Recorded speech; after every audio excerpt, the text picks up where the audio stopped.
নমস্কার, সন্ময় স্পিক্স থেকে বলছি, সন্ময় বন্দ্যোপাধ্যায়। আজকের এই প্রতিবেদনটা একটু অন্য ধরনের প্রতিবেদন। কেষ্টমণ্ডল বোলপুরের নিচুপট্টির বাড়িতে থাকেন। কেষ্টমণ্ডল কোনোদিন দৌড়তে পারবেন না, তার যা চেহারা তার পক্ষে দৌড়ানো খুব মুশকিল। কিন্তু কেষ্টমণ্ডলের যিনি দুধ গিয়েছিলেন গতকাল বোলপুরে এসডিপিও অফিসে, তাঁর একটা ছোটাছুটি টুকরো টুকরো দৌড়াদৌড়ির একটা ছোট্ট ভিডিও এবিপি আনন্দ থেকে আমি আপনাদের আজকে দেখাবো। আপনারা যারা আমাদের সন্ময় স্পিক্সের দর্শক, পারলে এটা শেয়ার করে সবাইকে ছড়িয়ে দেবেন। গগনবাবুর দৌড়, এবং সেই গগনবাবুর দৌড়তে দৌড়তে কত রকমের মিথ্যে কথা বলেছেন, আমি একটু টুকরো টুকরো ধরিয়ে দেবো।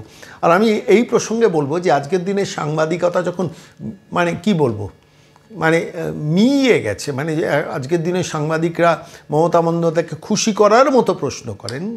যখন মমতা বন্দ্যোপাধ্যায় যখন প্রেস কনফারেন্সে মিট করেন সাংবাদিকদের, তখন চোখা চোখা প্রশ্ন, যে প্রশ্নগুলো মমতা বিব্রত হতে পারে, অপ্রিয় প্রশ্ন, সেগুলো কিন্তু করেন না। তার কারণ সেই সাংবাদিককে তাহলে নবান্নে ঢুকতে দেবেন না। সেই সাংবাদিকের অফিসে মালিককে ফোন করে বলে দেবেন ওর চাকরিটা যেন যায়।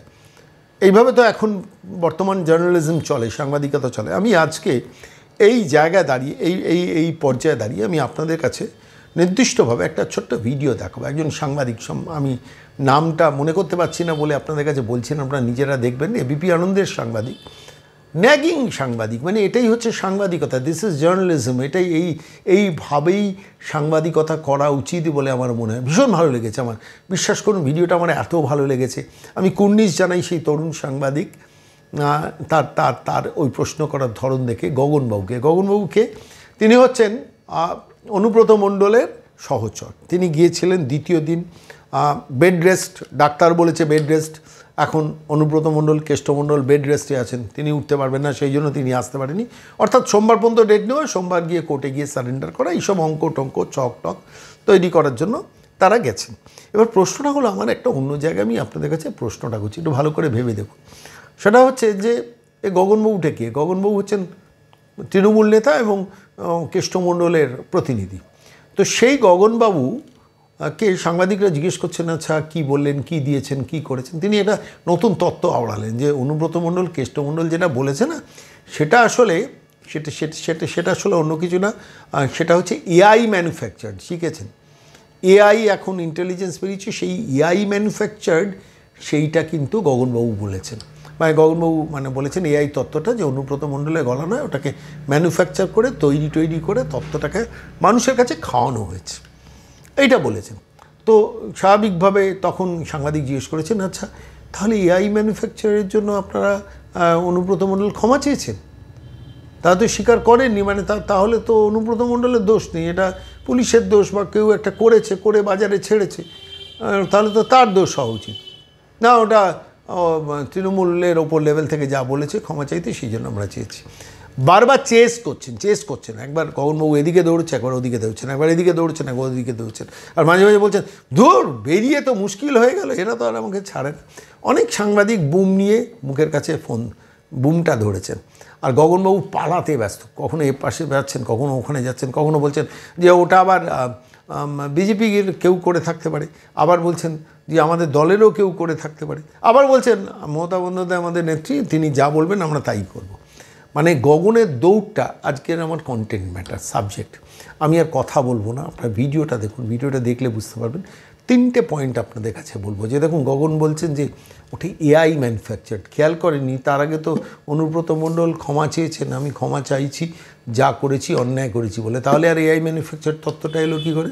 অর্থাৎ এইটা বোধহয় এখন পুলিশকে খাওয়ানো হচ্ছে, আর পুলিশ জেনে শুনে হয়তো সেই তত্ত্ব খেয়ে ওই কেসটাকে আর একটু লঘু করে দেওয়ার চেষ্টা করবে। এটা একটা দিক। দ্বিতীয় দিক হচ্ছে জার্নালিজম, সাংবাদিকতা। এই সাংবাদিকতাই হওয়া উচিত। আমি সমস্ত সাংবাদিকদের বলবো, আমার সাংবাদিক বন্ধুদের বলবো, আপনাদের প্রতি রেসপেক্ট রেখেই বলবো, চেস করা শুরু করুন। ইনক্লুডিং আমাদের চোরের রানী মমতা বন্দ্যোপাধ্যায়, তাঁকেও চেস করা শুরু করুন। দয়া করে ওই যে প্রশ্ন করলে তিনি খুশি হন সেই প্রশ্ন করবেন না। তার জন্য আমরা ইলেকট্রনিক্স মিডিয়া দেখি না।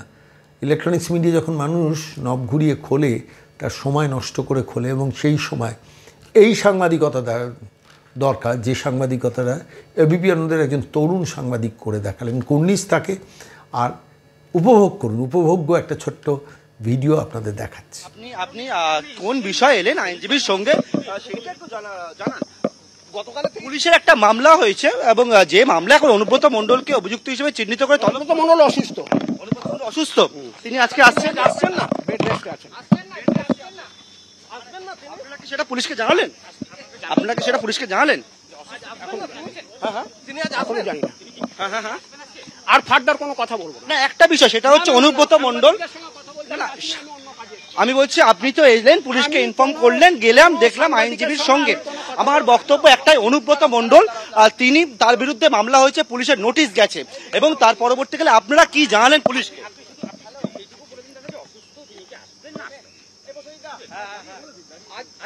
আপনি বললেন তিনি ব্রেড রিডেন, কালকে তো তিনি পার্টি অফিসে গিয়েছিলেন, আমরা দেখেছিলাম। মানে সেই বিষয়টা মানে কি হয়েছে, হঠাৎ করে কি যা বলার বলে দিয়েছি, আর বলবো না। মানে তিনি কি হঠাৎ করে অসুস্থ হয়েছে? এখন কি বেড রেস্টে আছেন? বাড়িতে আছেন, বিছানায় আছেন, শুয়ে আছেন, অসুস্থ। তাহলে তিনি আজ আসতে পারছেন না, গগন বাবু, অনুব্রত বাবু আজ আসতে পারছেন না। এরপর আমি আর একটা কথাও বলবো না। বারবার বাংলা বোঝেন কি বোঝেন না? না, আপনারা যেহেতু একটা বিষয় মামলা হয়েছে, সেই মামলার কারণে আমরা, বিষয় আপনারা কোর্টে জেনে নিন। আপনারা কোর্টের দ্বারস্থ হয়েছে, পুলিশের কাছে জেনে নিন। অবশ্যই, কিন্তু যেহেতু আপনি এসেছেন তার জন্য আমি এসছি, আপনাদের সঙ্গে কথা বলতে আসিনি, আমি ব্যক্তিগত কাজে এসছি। কিন্তু যে ঘটনাটাই ঘটেছে সেই ঘটনার পরিপ্রেক্ষিতেই আমরা জানতে চাই। কথা বলবো না, যা বলার বলি। একটা ঘটনা ঘটেছে, আপনি নিশ্চয়ই দেখেছেন এবং সেটা নিয়ে সমালোচনা ঝড় ঘটনা উঠেছে। ঘটনা তাহলে এই যে ফোন কল, ঠিক আছে, কোনো ফোন কল অনুব্রত মণ্ডল করেনি, মিথ্যা, এআই এর মাধ্যমে করা হয়েছে, মিথ্যা, ফলস। আচ্ছা, মানে এই যে ফোন কলটা, মানে ভয়ঙ্কর অভিযোগ আপনি করছেন, যে ফোন কলটা যেটার জন্য অনুব্রত বাবু তিনি ক্ষমা চাইলেন, আমরা দেখলাম পার্টির নির্দেশে, আপনি বলছেন এআই পার্টি যা নির্দেশ দেবে অনুব্রত মণ্ডল তাই করবে। পার্টিকে জানিয়েছিলেন যে এআই এর মাধ্যমে করা হয়েছিল? দল যা করার করবে। না, পার্টি কি জানিয়েছে যে এআই এর? না, আমি দল যা বলবে তাই করবে। অনুগত সৈনিক মমতা বন্দ্যোপাধ্যায়ের অনুগত। না, আমার বক্তব্য এআই এর মাধ্যমে করা হয়েছে, আপনি মারাত্মক অভিযোগ করলেন, তাহলে সেটা কি দলকে জানাননি? মানে এআই এর জন্য ক্ষমা চাই? দল যা তদন্ত করার করবে। আমি বলছি এআই এর জন্য অনুব্রত মণ্ডলকে ক্ষমা চাইতে হবে?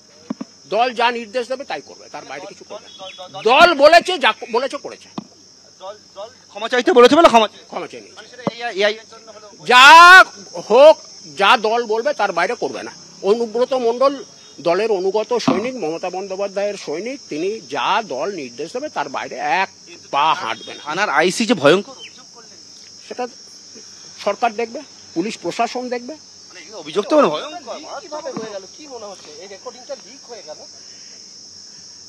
এটাতে বিজেপি যুক্ত থাকতে পারে, দলের একাংশ যুক্ত থাকতে পারে, কে যুক্ত আছে এটা তো তদন্ত না হলে বলা যাবে না। আমার প্রশ্ন হচ্ছে, না, হবে না। যখন দরকার হবে তখন নিশ্চয়ই হবে, যদি প্রয়োজন হয়। এই যে এআই আপনি যেটা বললেন, মানে এটা কি বিজেপি বলছেন? বললাম তো দুবার, কেন একটা কথা ওর বাইরে সেই ভুল করলাম।